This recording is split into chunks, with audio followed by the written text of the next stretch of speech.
प्रेम को शब्दों के द्वारा साहित्य में उकेरना आसान है, लेकिन प्रेम के गहरे भाव को शब्दों के द्वारा साहित्य में उकेरना एक कठिन विषय है।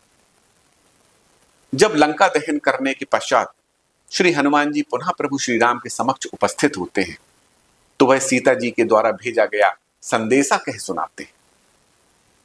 श्री रामचरितमानस में तुलसीदास जी महाराज उस संदेशा को अक्षर अक्षर कुछ इस तरह से पिरोते हैं कि सीता जी के द्वारा भेजा गया संदेशा जब अक्षर अक्षर पिरोया जाता है तो वह दर्शन और साहित्य से बहुत आगे, बहुत दूर निकल जाता है और वहां पहुंचकर एक ऐसे विषय को प्रदर्शित करता है जिसको कहते हैं निष्काम प्रेम, अहेतुकी प्रेम। एक ऐसा प्रेम जिसमें कोई मांग नहीं, जिसमें कोई इच्छा नहीं। श्री हनुमान जी कहते हैं कि माता जानकी ने निशानी के तौर पर आपको चूड़ामणि दी है। उन्होंने अपनी दोनों आंखों को आंसुओं में भरकर आपके लिए कुछ संदेशा कह सुनाया। वह संदेशा कुछ इस प्रकार है। अनुज समेत गहे हु प्रभु चरना, दीन बंधु प्रणतारति हरना। कि अनुज भ्राता समेत प्रभु श्री राम के चरणों को पकड़ लेना, वह दीन दुखियों के दुख और संताप को हरने वाले। और माता जानकी ने यह भी कहा है कि वह मन, वाणी और कर्मों से सिर्फ और सिर्फ प्रभु श्री राम की अनुरागिनी है। अपने संपूर्ण अस्तित्व से सीता सिर्फ और सिर्फ प्रभु श्री राम के समक्ष समर्पित है। श्री हनुमान जी कहते हैं सीता जी ने यह भी कहा है कि कारण क्या है कि प्रभु श्री राम ने उनको त्याग दिया, प्रभु श्री राम ने उनको छोड़ दिया। यह प्रेम की भाषा है। प्रेम की भाषा उलाहना से भरी होती है। प्रेम की भाषा ताना मारती है। प्रेम की भाषा कहती है कि एक साथी को होड़ मची हुई है कि प्रेम के प्रदर्शन में वह दूसरे साथी से आगे निकल जाए। प्रेम बराबरी का नहीं होता। बराबरी का तो व्यापार होता है कि जितना प्राप्त करो उतना प्रदान करो। सच्चा प्रेम एक और कदम आगे निकल जाने की होड़ देता है। संपूर्ण विश्व को सच्चे प्रेम का पाठ, सच्चे प्रेम का लेसन अगर दिया गया और उसको अगर एक शब्द में पिरोया जाए तो वह है गोपी जन वल्लभ वृंदावन बिहारी।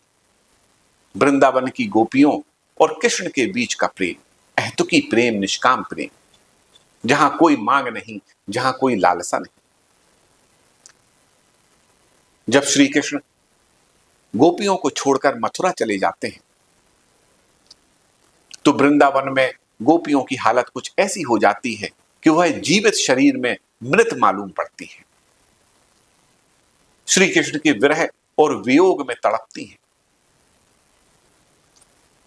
जब उनको समझाने के लिए गोपियों को संदेशा भेजा जाता है कि श्री कृष्ण अपने कर्तव्य को निभाने के लिए गोपियों से दूर गए हैं और श्री कृष्ण तो स्वयं अंतर्यामी है, वह कण कण में विराजमान है, सर्वत्र व्याप्त है, वह गोपियों के हृदय में भी बैठे हुए हैं, तो अहेतुकी प्रेम वश गोपियों का जवाब उलाहना से भरा होता है। वह उलाहना देती हैं कि जब ज्ञान, वैराग्य और जो साधना और जो योग की बातें हमें न समझाओ। श्री कृष्ण होए तुम्हारे लाने अंतर्यामी, बेबसे होए तुम्हारे हृदय में, बेबसे होए कण कण में। लेकिन हम तो बा कृष्ण की बात कर रहे जाए हम अपनी आंखन से देख सकें। हम बा कृष्ण की बात कर रहे जिसे हम अपने हाथन से स्पर्श कर सकें। हम बा कृष्ण की बात कर रहे जो गैया चरावन के लाने जंगल जात है और बांस की बांसुरी बजात है। बांसुरी की मधुर ध्वनि सुन के जंगल के जीव जंतु, पशु पक्षी और सारी गैया बाके चारों तरफ मड़रान लगती। हम बा कृष्ण की बात कर रहे जाकि बांसुरी की ध्वनि सुनकर सारी गोपियां बाके चारों तरफ मड़राने लगती हैं और नृत्य करती। हम बा कृष्ण की बात कर रहे जो हमें छोड़ के चलो गओ है। हम बा कृष्ण की बात कर रहे जिसने हमें त्याग दो। यह अहेतुकी प्रेम की भाषा है। इसमें परिस्थिति को दोष नहीं दिया जाता। इसमें तो बस यही कहा जाता है कि तुम हमें छोड़कर चले गए।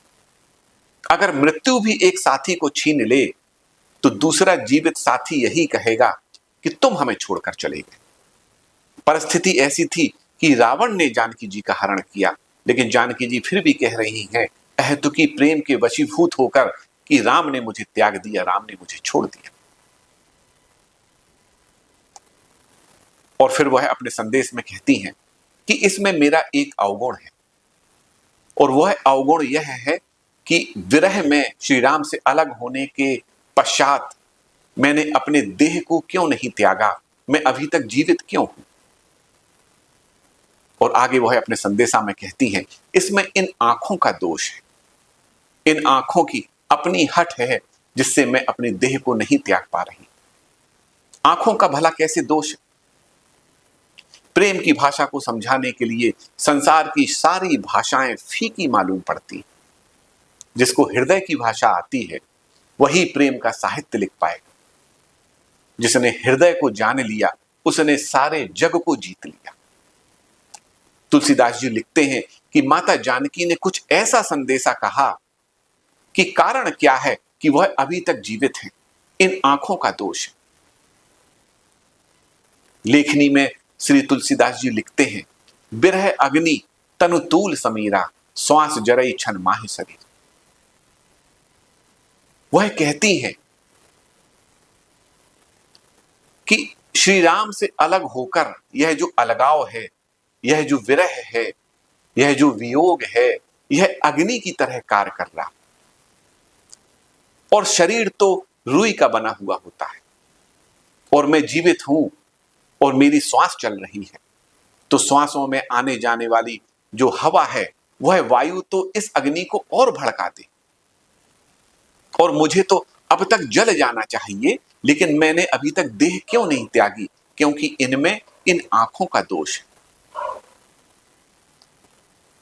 नयन श्रवही जलु निज हित लागी, जरे न पाओ देह बिरहा। कि यह आंखें प्रभु श्री राम के दर्शन करना चाहती हैं, और यही इनका दोष है कि प्रभु श्री राम की आस में यह आंसुओं के रूप में जल को बहा रही है, और जल के बहने से यह शरीर जल नहीं पा रहा।